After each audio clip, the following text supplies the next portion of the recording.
something that we were told as Christians to really look out for, something that would be a clear sign of the end times of Christ's second coming, was Jesus himself said that there will be wars and rumors of wars. And more than ever before, we're seeing exactly that. We're seeing wars, and we're seeing a lot of rumors of wars. Now, I want to kind of take a moment and focus on Israel itself, because a lot of people are talking that Israel is already at war.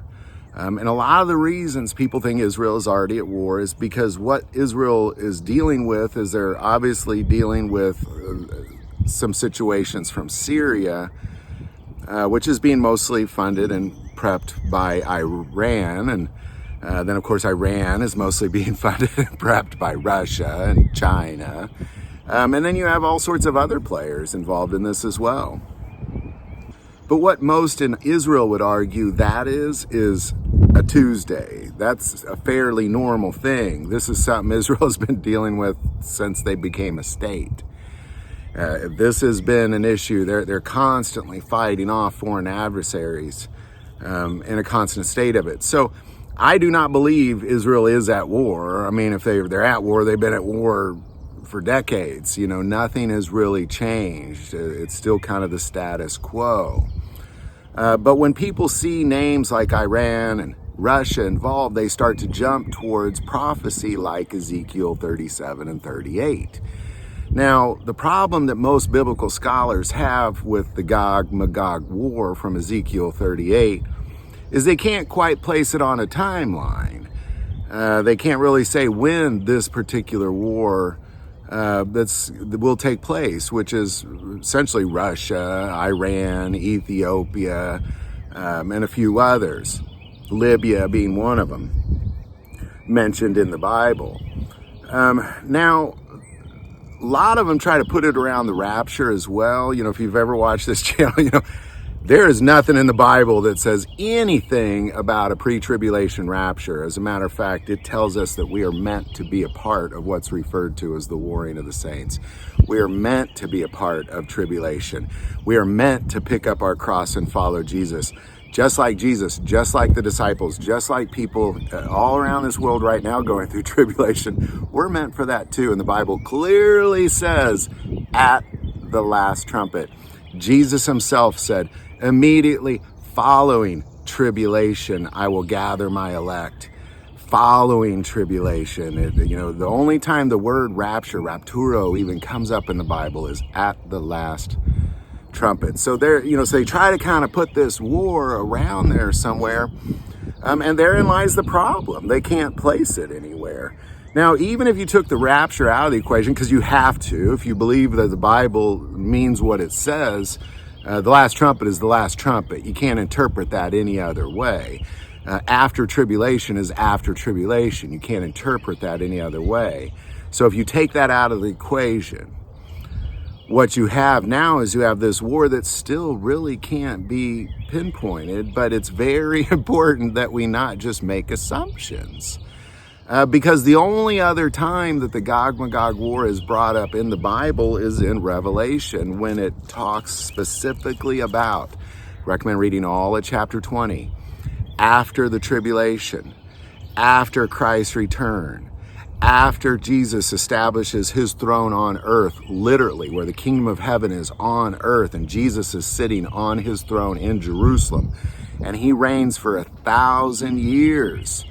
After that 1,000 years, Satan is released from his prison, and he deceives the nations again and uprises the Gog-Magog war. So the only time it's even really mentioned is in Revelation after the millennium. Now, what I'll also say is it could be dual prophetic, because there are things in the details of the Gog-Magog war in Ezekiel 37, 38, and even into 39 that kind of insinuate this could be before tribulation. So it could be dual prophetic as well. I'm not going to make that assumption. So when we see Iran, Russia, and a few other players invade Israel, we can then point towards that and go, okay, well, there's the thing. But there's no timeline around it. It doesn't say once you see this, then there's this amount of time like we see in a lot of other prophecies. So I wouldn't really put a lot into the Gog-Magog war. According to Revelation, it's going to happen after the 1,000-year reign of Christ. Now, the other thing that a lot of people point towards is what's going on in Syria and Damascus, because if you look at Isaiah 17, Damascus will be destroyed. And now Damascus is already pretty darn destroyed.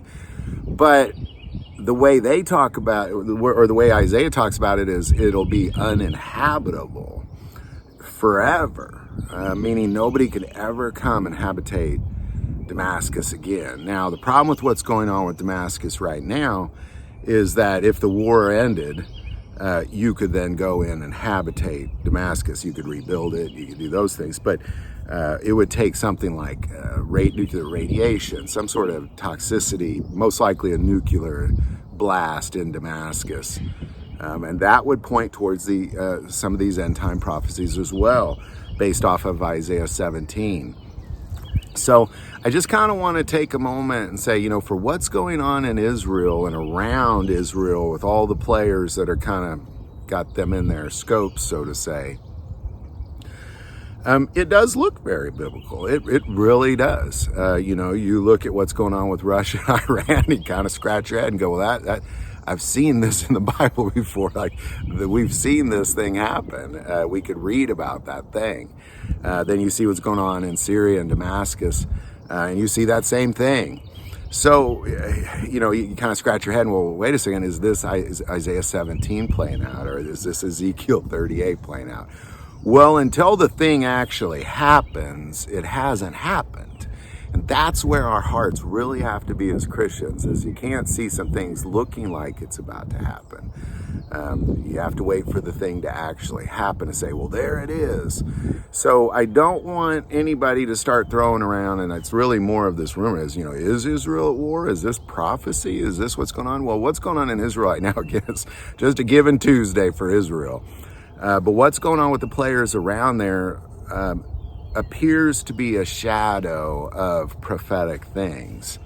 And it's important to keep our eyes on those things, but not jump to conclusions and say, well, there it is right there, because what that becomes is even also a prophetic thing. There's wars and there's also rumors of wars. So it's important that we realize that as people, you know, oh, did you hear this war? Did you hear that war?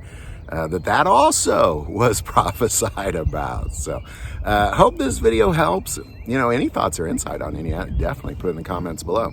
If you like this video, click like and subscribe. If you feel called to support this channel with Patreon, that link is also below.